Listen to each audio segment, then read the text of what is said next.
Flatbreads can be found all over the world.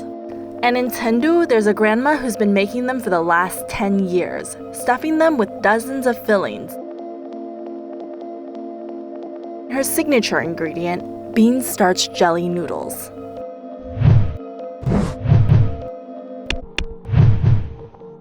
年太婆就是我做出来的这个招牌，就是年太婆。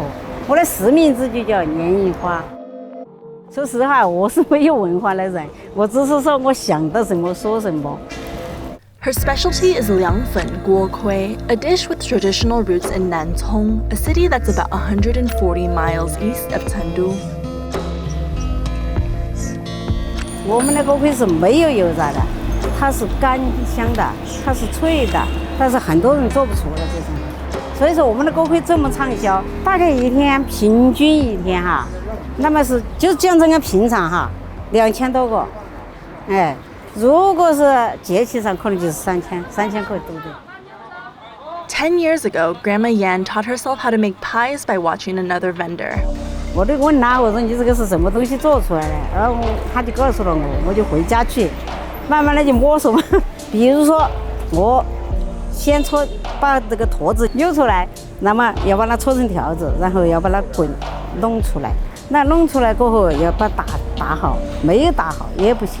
所以说我们这个就是每一个环节都要到位，手工锅盔就是手工锅。Liangfen is a jelly noodle made with mung bean starch. 凉粉是它也是一种干粉，它做了就是干粉吃了，然后把那个粉用水把它泡了，泡一下过后再用那个锅烧开水，开水烧开了以后再来在锅里面这样搅的，使劲的搅哟，然后把凉粉搅了，然后搅到今天下午搅到，明天早上才端过来卖，它才冷却了才刮得起。The noodles are then seasoned with a liberal dose of aromatics and black vinegar. 它里面都要扣除，它凉拌菜它都要有一点点，多了也不行，多了就不好吃了，但是要有一点点。但四川就是这种口味。And finally, they're stuffed inside a bun.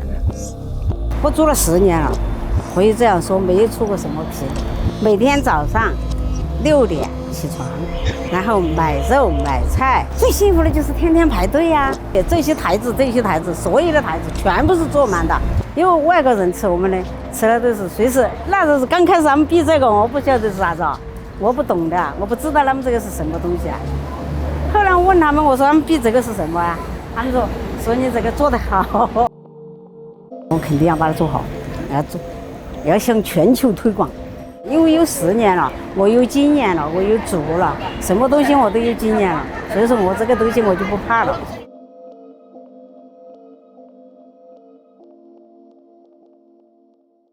Hey guys, thanks for watching. If you're interested in more stories about spicy food or Sichuan, check out the links below. Subscribe to Gold Thread.